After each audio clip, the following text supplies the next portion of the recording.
show you that keeping your green giants in shape is nothing to fear. So folks, I'm working with two beautiful trees. They are called jaboticabas, and probably one of the most unknown trees, which I think every garden should have. It is susceptible to some cold, so during the winter you would need to wrap it up a bit until it's established. But it has this wonderful small leaf. When it's finished flowering and it's produced the fruit, which is the most amazing part about it, take a look in here. These are the flowers that are about to start. The flowers form directly on the stem, and after the flowers, these beautiful grape-sized fruit form right on the stem. It's quite a sight to behold. And what do you do with that fruit? Well, you pick it and you pop it in your mouth. Leave the skin behind. It's quite bitter, quite tart, and it's really this cross between a grape and a lychee, most delicious. But not only for its fruit, the fact that when it's finished flowering, this plant flushes with the most beautiful pink growth, and it has the most amazing stem. Come and take a look. This, for me, is the best part of the tree. Look at this bark. It's kind of mottled, has that wonderful earthy look about it. And for me, this is all round. This look here that you have is really what we want to show off on trees. And so many trees in gardens, especially smaller gardens, tend to have too many branches on the lower end, and you don't get to see this beautiful part. Also, by being able to remove these branches, which is what I want to do, you get to create so much more garden space that you could then start working in and having shade gardens, having different fields, and just creating those different levels within your garden. So we've got the underplanting, tree trunk, and then the foliage of the tree. So I want to get rid of some of these little guys over here, and you will see the difference immediately once we've done that. Let's get to it.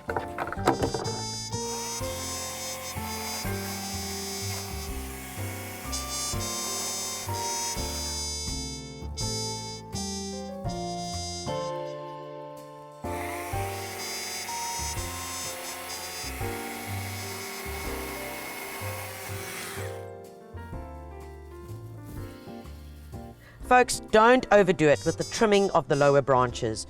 When you're not sure if you've trimmed enough, take a step back and assess the situation. Usually you'll find that by just removing a few branches, the tree shape already starts opening up and looks 10 times neater.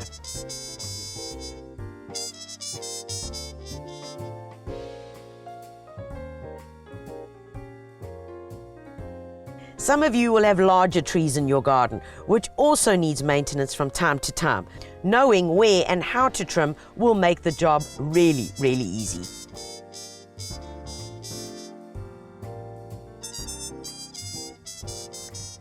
Sometimes, guys, it's not only the little branches that you got to prune, you've got to deal with the big guys. Having trees in your garden, it's always important from a safety perspective to keep an eye out on them. Do an inspection. Have a look if there are any dead branches. Are there any cross branches? Is something going close to a power line? And in this case, you would need to then get out some relatively big equipment to do the job. Please make sure of safety first. Really important. Make sure that people are out the way, that the dogs are out the way, and that you are safe. And there are a couple of things that we need to go through in order to make this journey of cutting down trees and branches a safe one. Most important is the equipment that you're going to be using. I've got a lightweight little chainsaw here. Fantastic for the home gardener, because we don't need those long things. We're not going to be taking down sequoia trees or something. If you are, you need to get in the professionals, all right?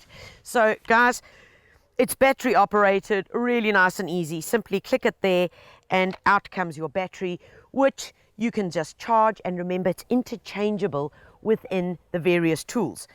How do you know you've got a lot of charge? Well, all you need to do is have a look at the indicator, put it on just like a cell phone. There we go. We are all good.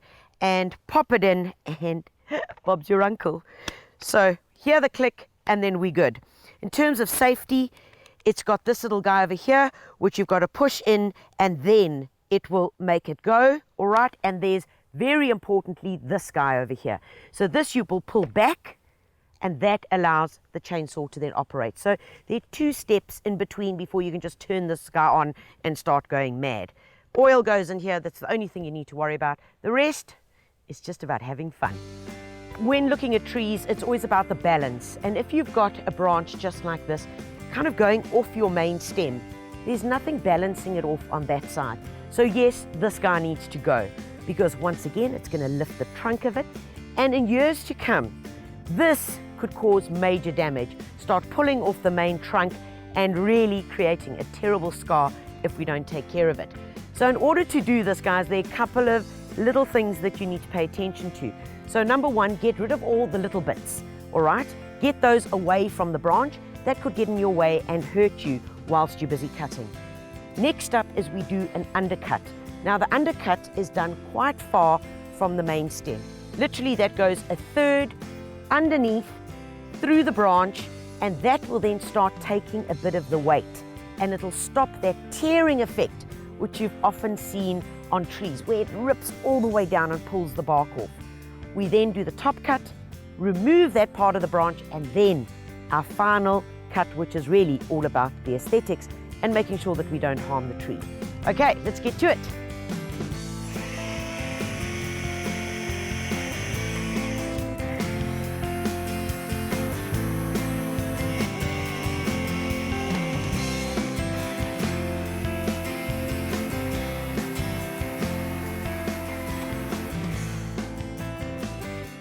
Beautiful. Because of the undercut, you can see there's no tearing over here, literally just stripped off there, and that's what we want. Now we've got a much more manageable piece of branch to work with and much safer to use. So guys, next up, I'm going to do the same here, a little undercut, and we're going to do our final bit, and I'm going to go through how far, not to cut it too close because you don't want big scars on the tree because they stay forever.